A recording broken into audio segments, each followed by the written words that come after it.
All right.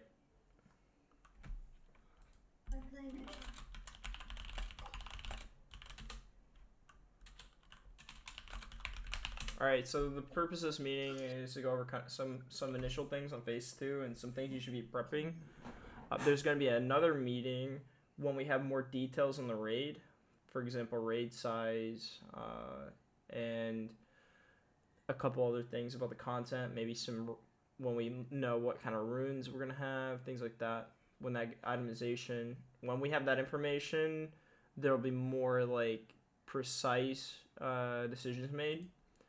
But until that point, this is what we can go off of because this is what we know.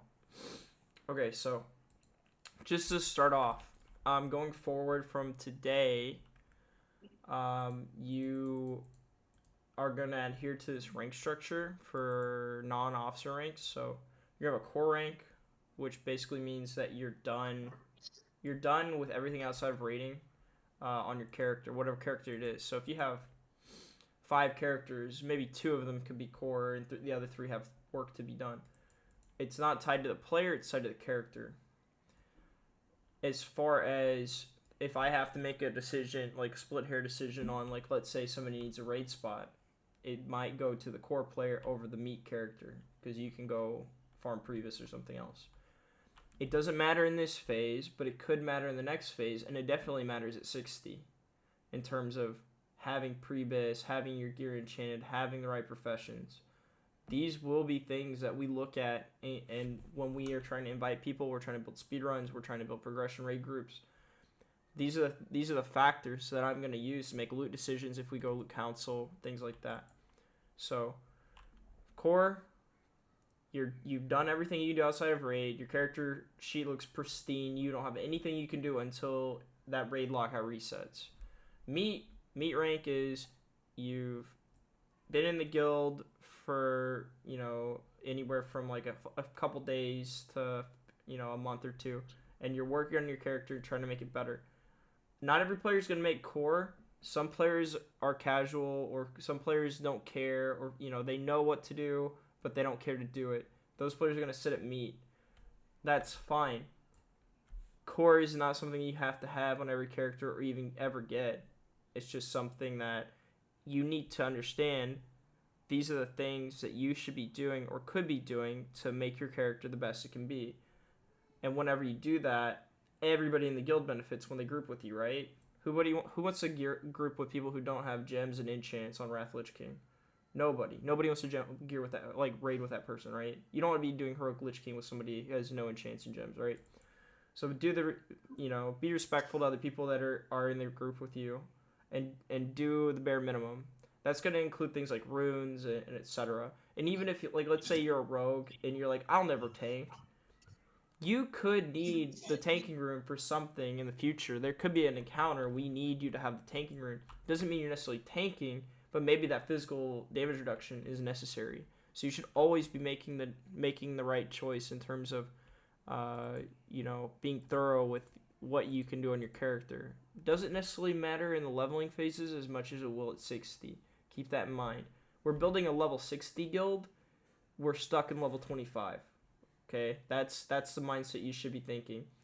In the historical version of the game, we would be saying that we're a Nax guild that's stuck in Molten Core. Things are a little different now with all the new content, but the mindset should be the same. You shouldn't be trying to waste people's time. You should be working on your characters outside of raids. Alright, so anyway, meat, you've been onboarded through the guild survey. So that's like the only thing that's going to be required right now for meat rank. If you haven't done the guild survey, you're going to be a fresh. And a fresh is just like some person that's been in the guild for however long, and there may be a friend of somebody or an alt or somebody, some character that nobody cares about, and maybe somebody who doesn't do guild runs and they're just kind of here. And that's fine. We can have those people. But I'm not going to take you... nobody's going to want to have to take you seriously if you're not bought in, right? I'm bought in. You can tell, right? The officers are bought in. Some of the raiders are bought in. Can you buy in? Get on the same page? Correct. And we can accomplish shit, right? Alright, so... and in addition to that, I'm expecting you to sign up for raids without being asked. And when you sign up for those raids, you actually show up. I waste around, I want to say, like 8 to 12 hours per week on chasing people down and getting people to sign up and things like that.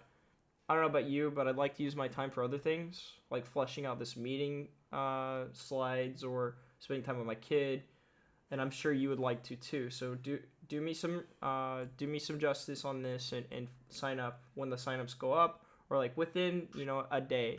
I usually don't build the groups until like 12 to 24 hours after I post the signups. So I'm trying. I was gonna try last night to build some initial rosters, but I didn't have enough people signed up. So I'm gonna give it another few hours, and then in the afternoon for me and the late evening for you, I'm going to be building rosters for the Sunday, Monday, Tuesday lockout. So can we? Can If you want to hold questions to the end, and then I'll handle each Yeah, question that's fine. individually. All right, cool. Yeah. So for PVE recruitment at level 40 cap, and I've changed kind of my stance since the officer meeting. If officers notice something different, um, so right now I think in our current place, we're gonna need more shaman just across the board of all specs. Most of our enhanced shaman have either fallen off after the holidays, or have hard re-rolled, or are no longer interested in the spec. I think the spec really picks up at 40, but also LE Shaman also picks up heavily at 40. But there's one very important factor. Uh, the Rune Shamanistic Rage, if it remains in its current state, if you have 5 shaman, you have 100% uptime. So for the whole raid, so it's a mana regen for the whole raid. Very strong, right? It might not matter if the boss encounters are like dead in under 30 seconds, like tuned to equivalent of BFD or easier. We may not need that, but at 60 we probably do. So keep that in mind. Moonkins really come online at 40, and unfortunately, ferals go offline. Hold on, my son's calling me. Hey, mama. Dude, unacceptable. You can't have kids talking in the background. Yiki.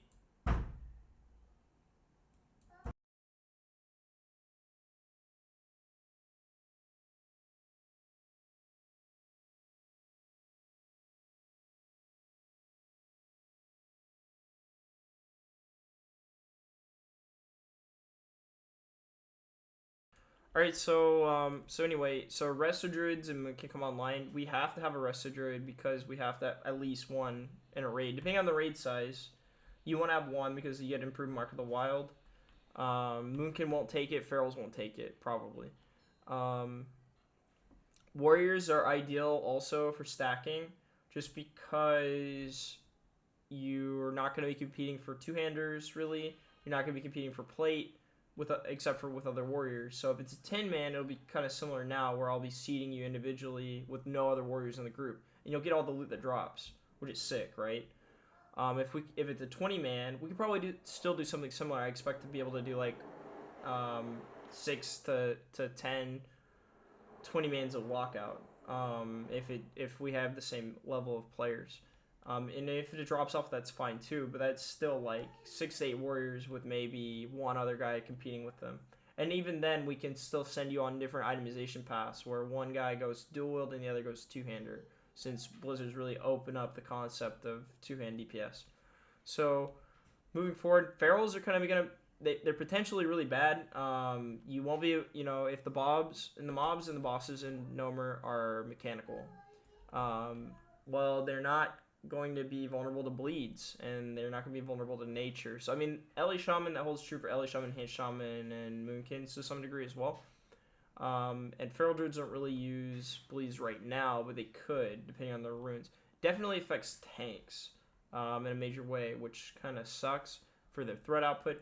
However, I think Enhanced Shaman are just going to be better because they have a flat AP bonus on Wind Fury versus a percentage-based Wind Fury like Ferals have. So I think Enhanced Shaman are just going to be better all around than a Feral Druid. Also, for a Feral Druid, you can't get Leader of the Pack because you have to probably go element of clarity again. So you're, unless like feral druids are just like doing insane numbers at 40, due to being able to get the feral hat, I don't think that we'll be wanting to stack them like we do shaman, where you're getting shamanistic rage and all your totem utility and all this other thing, all these other things.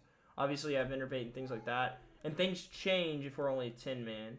You know, we can interchangeably use enhanced shaman or whatever. Warlocks, I think are going to be important going forward.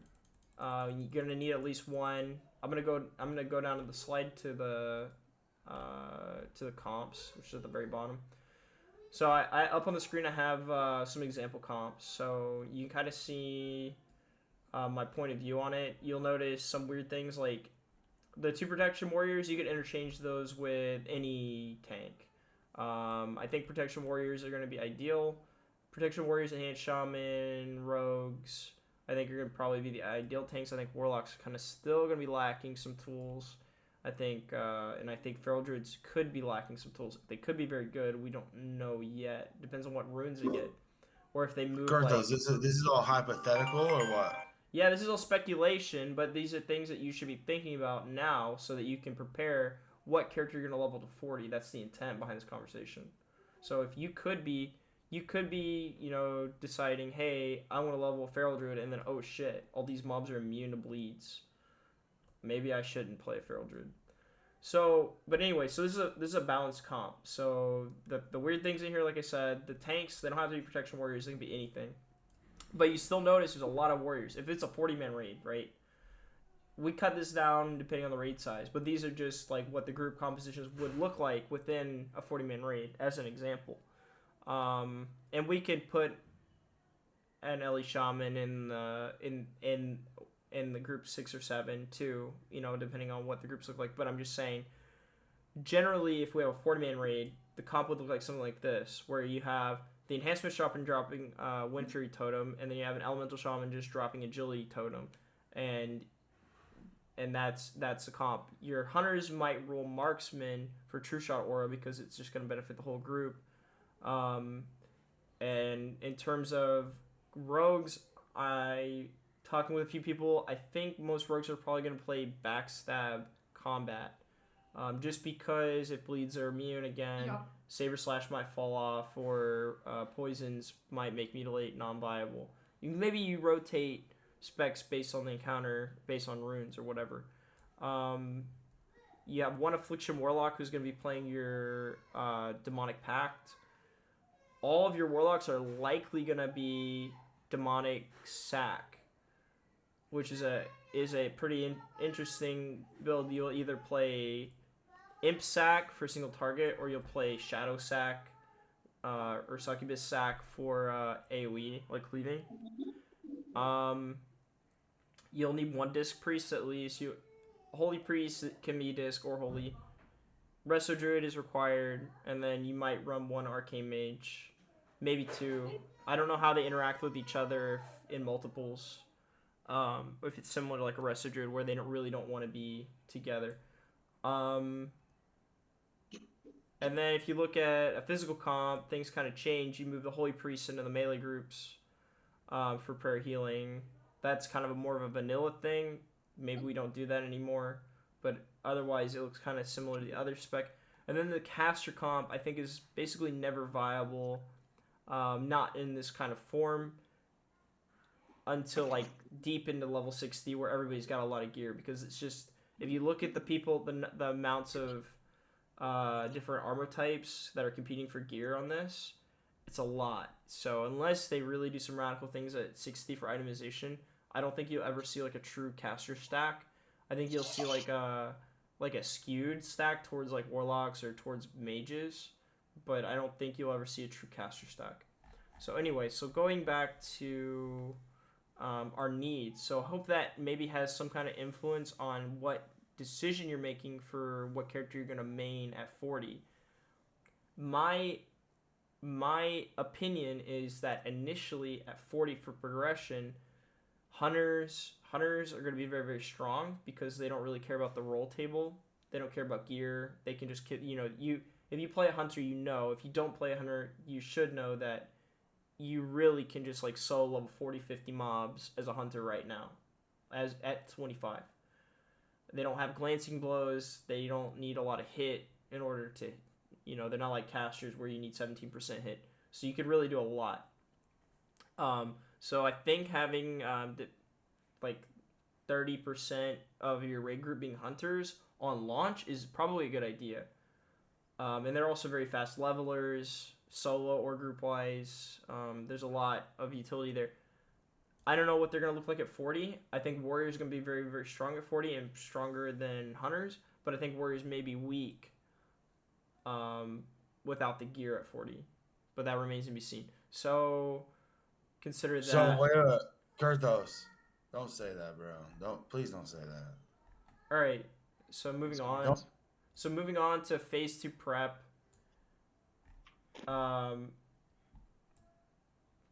Right now, what you should be working on. So if you pre-quest, and I have a little chart up here. If you pre-quest, you can get around somewhere. If you casually do it, you can get around 70 to 87,000 ish experience in your bags right now. If you already quested for gold or whatever, that's that sucks. But if you didn't do that completely, like if you saw quests up, they're still worth gathering. Even if you only have like 5 or 10 quests left to turn in, it's still smart to do it. Just try, ideally for the 20 quests you are going to gather and pre-do, ideally they're all in like a similar hub or within 2 different hubs so that you can log off at one and hearth to the other. That's ideal. But what I'm trying to get at is if you pre-quest and you do it to the fullest amount, you can actually get to 25% into 27. So you can be around 30,000 experience from being level 28 from the moment you log in, maybe 15 minutes after, which is pretty strong, especially if you go look at your class and you look at what spells are available at 26 and 28. What spell ranks and things like that might influence your decision as well. A lot of this conversation is catering towards like an initial progression push in Nomer, but this still applies to your alts. This still applies to anybody who's serious about leveling early and being 40 fast. Okay.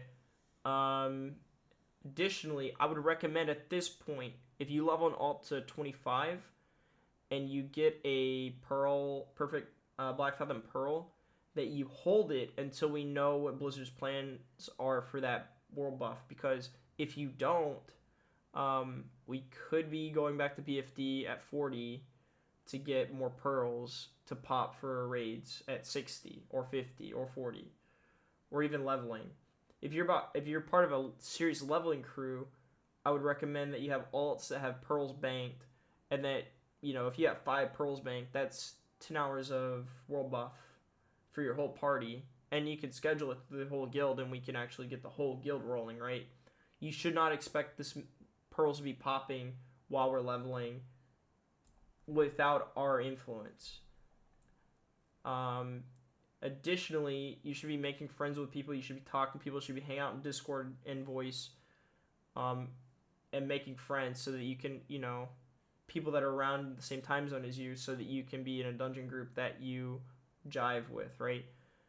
Fill out the guild survey if you, in addition, and I'll try to find somebody who matches your schedule. So there's options in there that ask you like, can you play at lunchtime? How many hours do you plan on playing that day?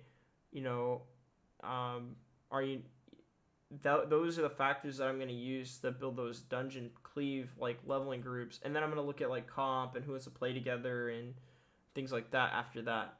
But after I've assigned you a dungeon group, it's on you as that group to make all of your routing decisions, all your preparation decisions.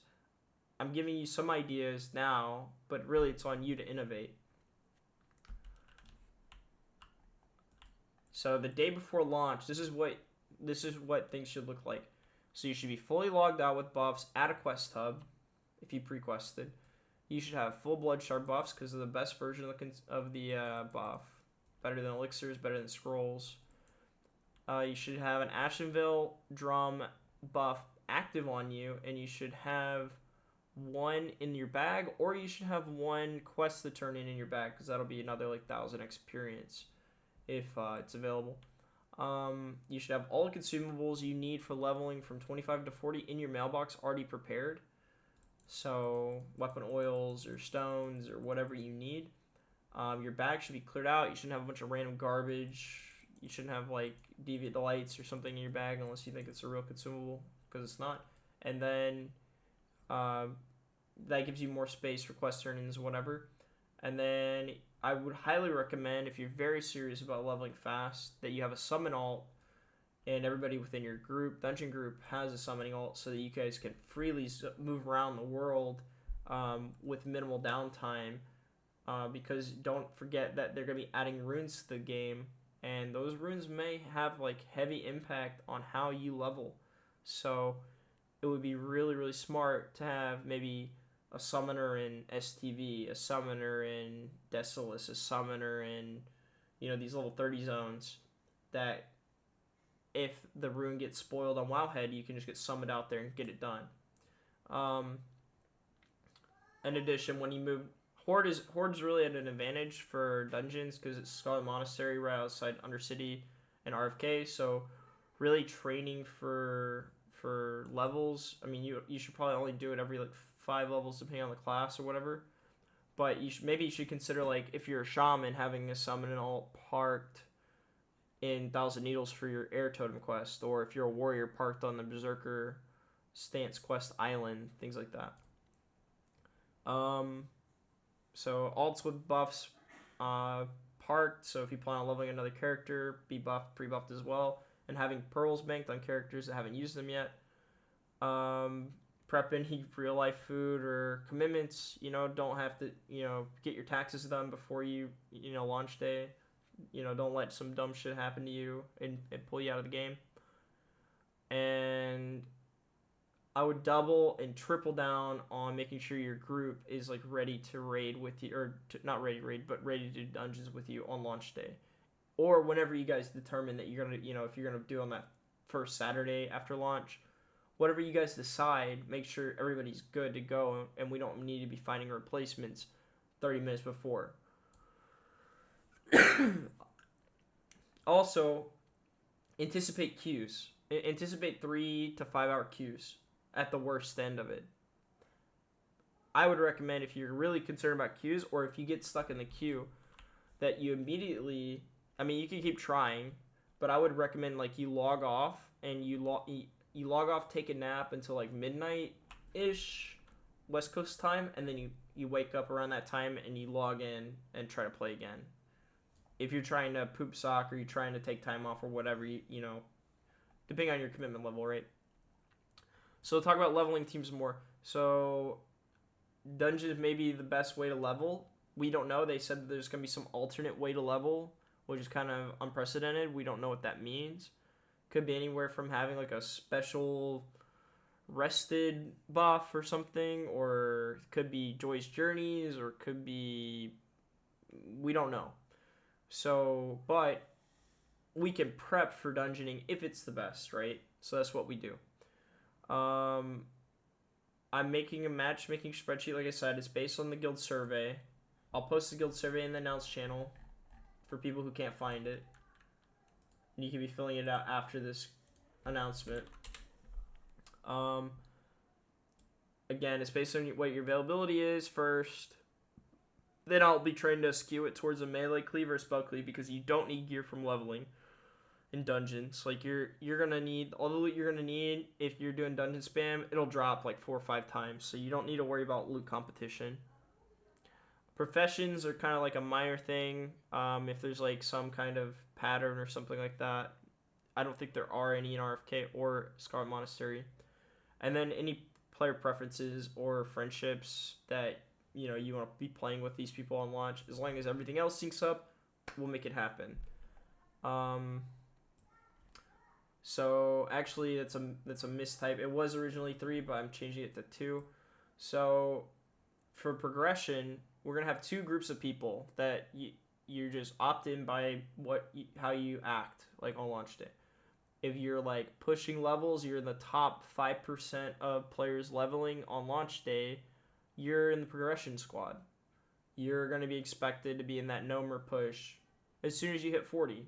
Like as soon as I have enough players, plus or minus one, to zone in a Nomer, that's what you're going to be expected to do. So be prepared for that. I would use level 25 consumables and have them on standby if you plan on making that push. We're going to throw whatever viable comp is, and as soon as somebody logs off, I got to go to bed, whatever. I hit my limit. If there's somebody to replace you, they go in. The raid continues until the raid's clear, as long as we can viably attempt it. If we hit a brick wall and feel like it's impossible, we'll keep trying and then maybe call it off after some point. But that's how progression will work in this guild. If we have enough people that are interested in a server first push or early clear. But yeah, so if you're gonna be part of that, you're gonna be part of the progression squad. If you're not part of that, all encompassing anybody who's not part of that progression is supporting it. Okay, so that means, hey, they found there's Titan's Grip and Desolus. That means I'm gonna log on my Warlock and I'm gonna get two other bodies that are in the zone, and you're gonna help come click this summon. And we're gonna summon the progression people out there one by one to get their Titan's Grip. And it's gonna be like that until we have no more cleared. We're on a kind of an alert status. Okay. So pre-quest routing. So my recommendation, depending, you can make your own plans, but my recommendation for your average player is you pre-quest. Let's say you have no quests done, you pre-quest in Hillsbrad. You have your logout spot in Hillsbrad. You pre-quested Hillsbrad. You pre-quested Splinter Tree, and you pre-quested in Thousand Needles. So this map shows kind of a route. So you need to go to Daenerys, discover Gadgetzin flight path, set your hearth to Gadgetzin. You're not going to do quests in Gadgetzin yet. You're not going to do quests in Shimmering Flats yet. It's for later. Free one post also is fine if you don't mind walking later, depending on how fast you're trying to go. But the reason I'm saying do Gadgetzin is because if you get far enough ahead of people, Gadgetzin's closer than free one post to Shimmering Flats, so you can quest in Shimmering Flats for free, and it's like the easiest 2 levels, the fastest 2 levels. It's faster than STV. It's so like the quests are all consolidated in one spot. Get out of my room. And the mobs don't do anything, No, so deep. the mobs don't do anything, so I would highly recommend Gadgetzin. But if you want to do free one post, it's fine. But the point I'm trying to make is you log out at one quest hub, Splinter Tree, or Tire Mill, and then you hearth to another location, free win post or otherwise. Ideally free win post because of its proximity to RFK.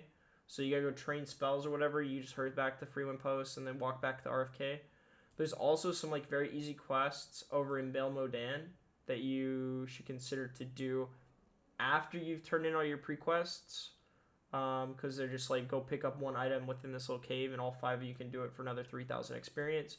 There's also 3 quests all in this little goblin camp over on the left side or the west side, northwest part of the map. I recommend doing all, like saving those quests, not doing them at all, and then doing them all, or having, there's like 2 of them you want to keep in your quest log, but and then you go turn in and you go do the Panther quest. Then there's like 1 more quest after that. So just think of, all I'm trying to do with this slide is make you think about your routing.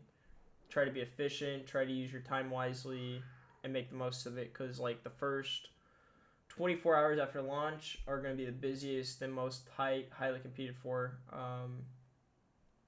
point in time for the whole phase, probably. Okay. So phase 2 endgame.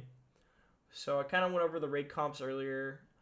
Um, there are gonna be these quests in the game that have better loot than possibly the raids and definitely than all the dungeons available. So this level 50 item, you can do this quest at level 40.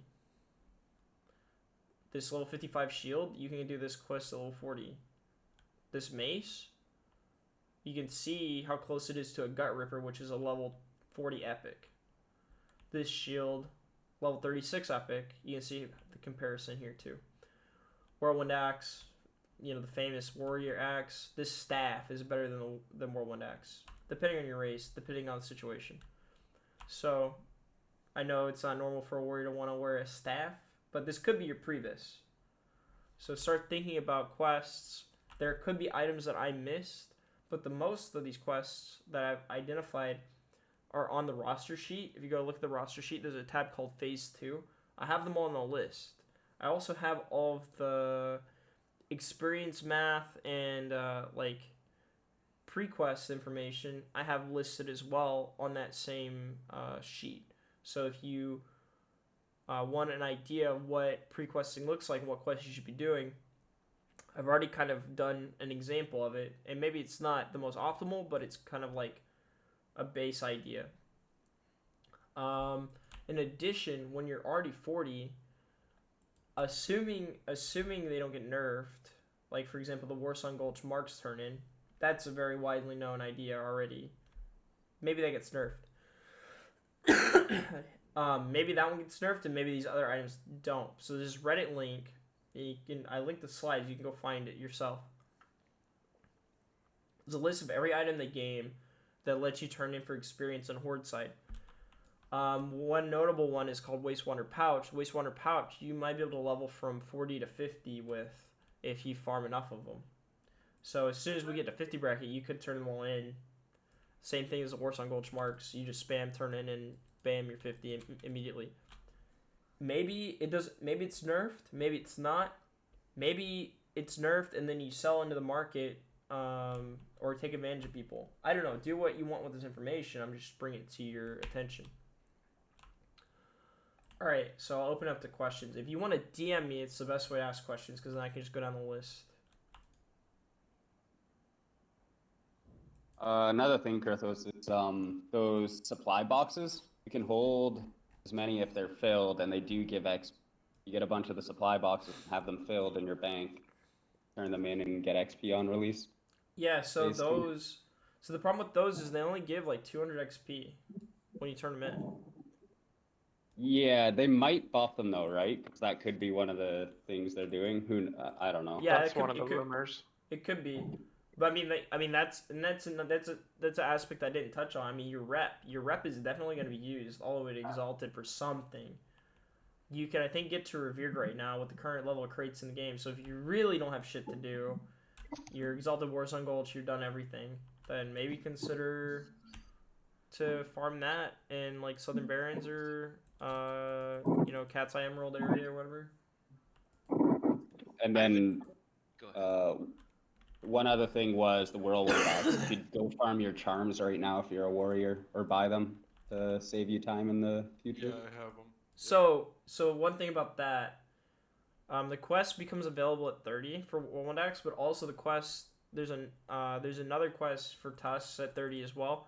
But basically, all those mobs are like 35 to 37 that you have to kill for Tusks. So if you're going to do that, you need to have a group of people who's going to be dedicated to doing it. My recommendation is that you're not going to do that on launch day because there's probably going to be a lot of other warriors thinking the same thing. The mobs are going to be competed for it. There's a lot of mobs that drop them. But if you have 4 warriors in your group trying to farm this because they're the only people who are going to be out there for any reason, it might be kind of hard. If you ever try to kill a red mob as a warrior, it's kind of hard, right? And then you need 30 of these Tusks, and then if you need 4 to 5 warriors to get it, then you're at 150 Tusks. You'll probably grind to level 32 before you get Whirlwind Axe, if you did that. Just keep that in mind if that's your routing. My recommendation would just to be to kind of like jump around. I would start with like maybe get your RFD or RFK axe, and then swap to something else and just kind of hop along until you get to Ravager. When you have Ravager, you're in a really good spot.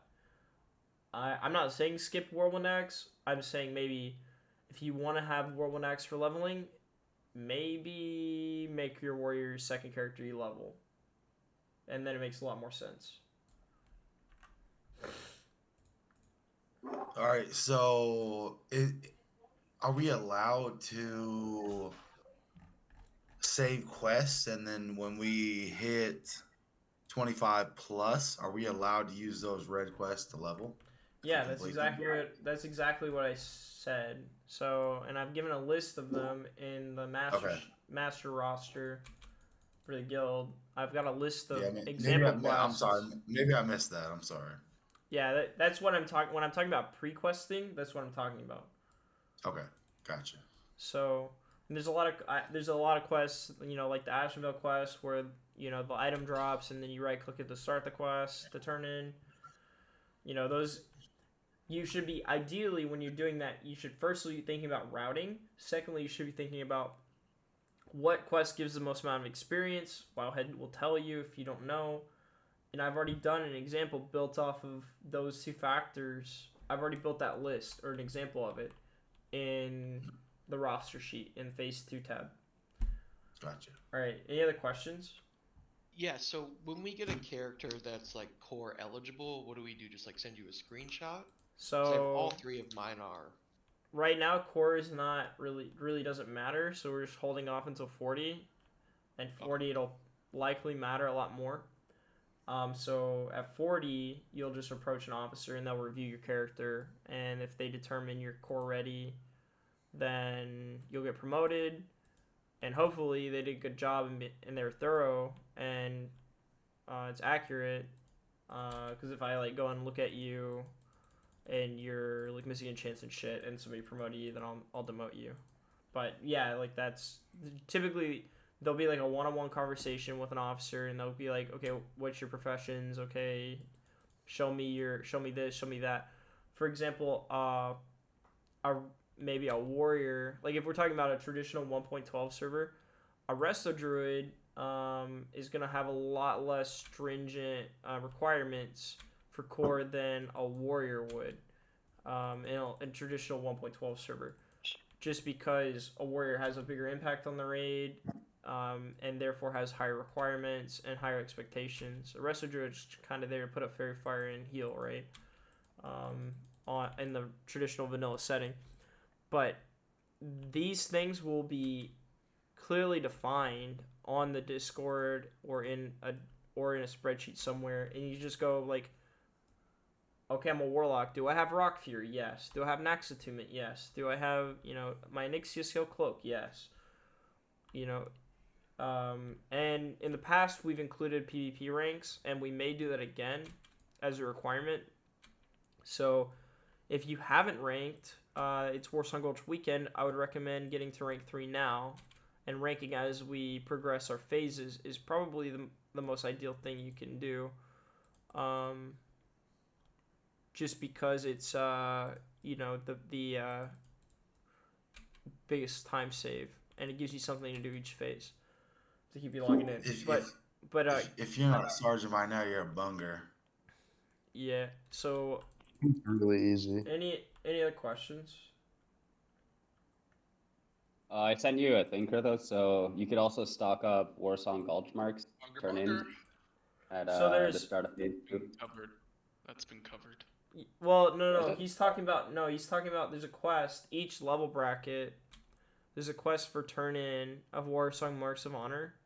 So he's saying there's a three turn in, not the repeatable one. The repeatable one is widely known, but if it doesn't work, there is just a normal quest where you turn in Warsong Gulch marks. So like let's say they nerf the Warsong Gulch mark turn in spam, you'll want to at least have 6 for pre-questing purposes. 6 turns, so 18. Okay, 18. Is there PvP gear for the marks? There's PvP gear for being ranked. You don't use It's not like TBC or Wrath Lich King where you're turning in Warsong Gulch marks or Wrathy Basin marks for items. That doesn't exist in vanilla. You just buy them with gold once you hit their correct rank.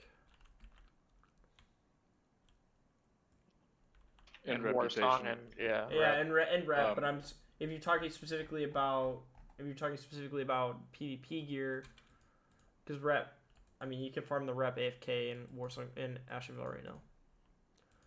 Other small thing to add, like with those quest turn-ins, I think at 30 you'll be able to get one quest that will speed you up if you hit each of the major cities: Thunderbuff, Undercity, Orgrimmar. You want to stack 60 silk cloth for each city turn-in, so a total of 180. And whenever you find yourself in the city, it should be a little bit of XP to help boost you. There's so that reminds me what he just said about being in each city. You don't necessarily have to turn in all your pre-quests at launch.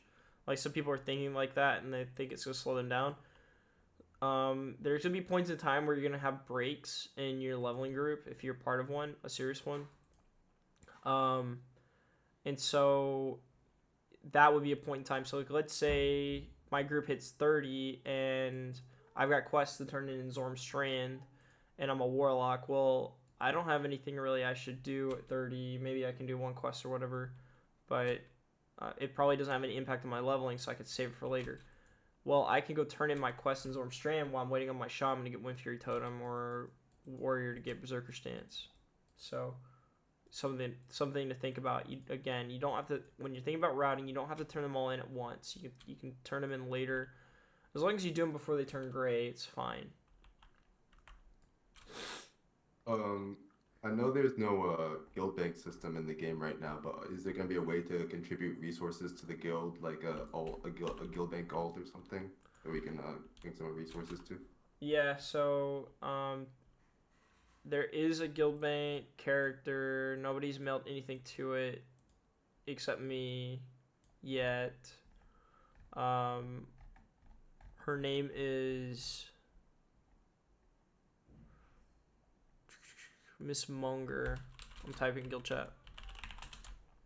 If you want to donate, I don't recommend it until we have a reason to really like donate. Like none of the items that we're farming right now have relevance.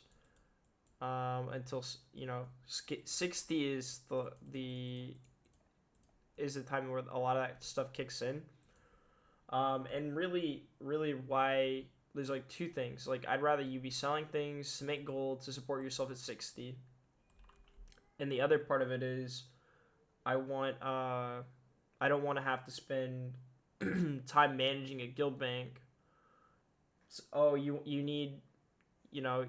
me to give you enchanting mats for +3 weapon damage? An enchant that costs less than 1 gold, or you could just, I could save my time, you could save your time and just use auction house.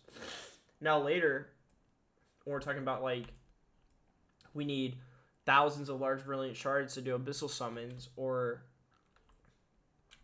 everybody needs an Onyxia skill cloak, that's when the guild bank will matter. And of course, I'll take donations of like relevant crafting materials, and we'll supply players depending on what kind of turnout I get in the guild bank, how much support you guys give it.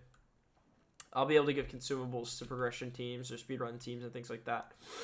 But it really is all based on either my ability to farm, my ability to sell items that come from raids like fire cores and lava cores, or you guys donating in order to generate those resources. So to put in perspective, in Classic 2019, when I ran a guild bank and we were doing like six molten cores a lockout, and like 4 to 5 BWLs a lockout, I was generating more materials than we were using, to the point where I couldn't sell. I had something like, at the end of vanilla, I had 5,000 Essence of Fire that I could not get rid of.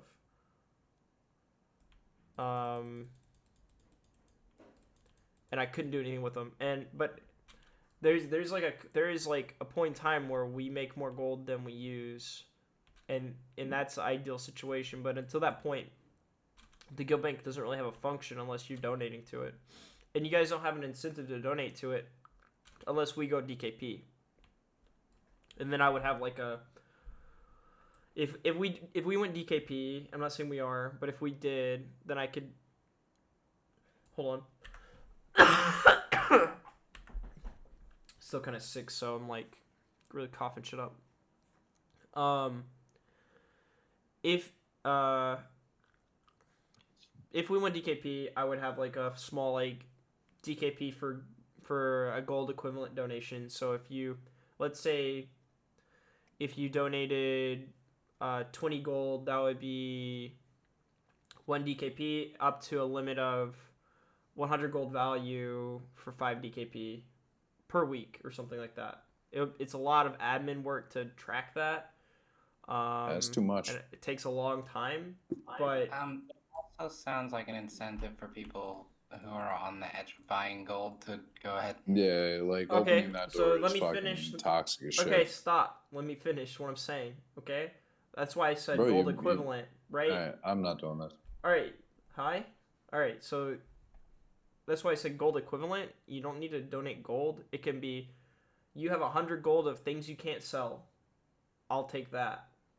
You understand what I'm saying? And to put in perspective, the scale, 5 DKP would be like, of the amount of DKP you get a week, it would be like 5% of your total DKP. It would not like total a large amount per week. Again, it's not significant. Like the purpose would be for people to have a reason to donate to the guild bank, which most of you, I would say, at least 80% of you will never donate anything to the guild bank without incentive. If there's incentive, maybe 40% of you, maybe that number changes to 40% of you donate instead of 20. Anyway, again, that's only if we go DKP. I doubt we do, just because of how big the guild is and how much admin work it would be. Just giving an example of like why guild banks don't really work unless people are really serious about, like, really bought in. And looking at your calendar signups, you're not bought in right now, if we're serious. So anyway, not trying to shit on everybody, but when I say that, I'm just trying to keep it real. Are there any other questions about phase 2 or anything in general about the guild or anything like that? I know this is like kind of like our second real guild meeting.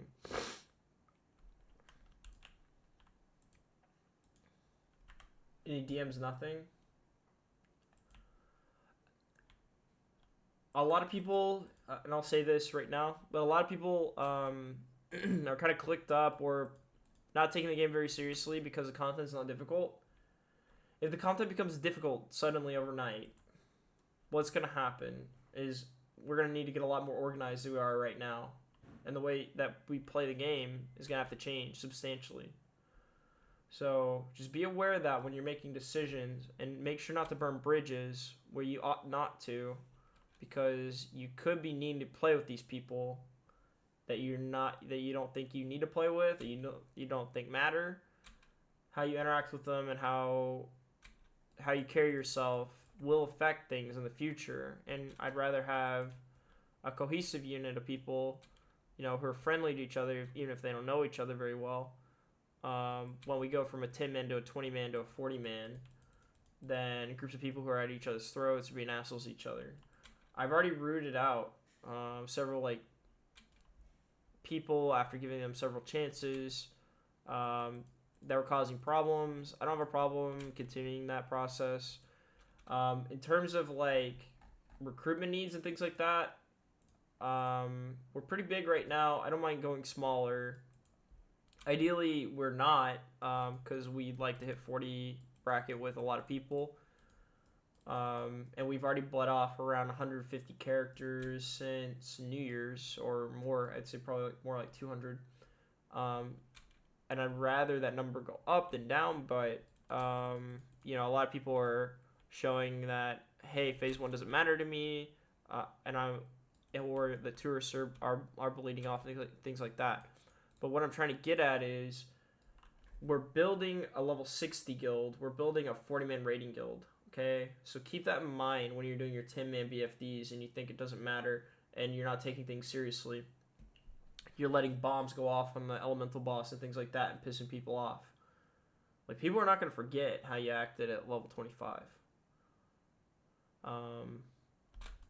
So anyway, keep that in mind. If you have things to learn, fundamentals to learn, it's best to learn them now, not at 60 when we're Nax or AQ40 or etc. equivalent content.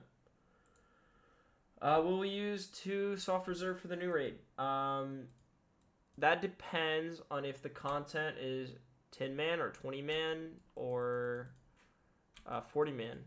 Probably my expectation is either 10-man or 20-man. If it's a 20-man, I'd like to go to Loot Council early on and then move to soft reserve later if the content is like easy. If the content is not easy, we'll probably stay Loot Council.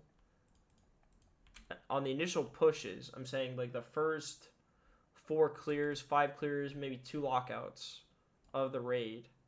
If it's a 20-man, probably going to be Loot Council. And then once it's farmed, once I can just like, without having to babysit the raid, expect it to clear, kind of like BFD is now, move the 2 soft reserved groups. But a 7-day lockout with a 20-man raid is the most ideal situation we could find. Because 3-day lockouts are really brutal, and 10-mans don't really feel like a raid, and it's hard to get people to play together and get out of their cliques in a 10-man raid. It's really important for us to build a guild that we start doing that. Any other questions?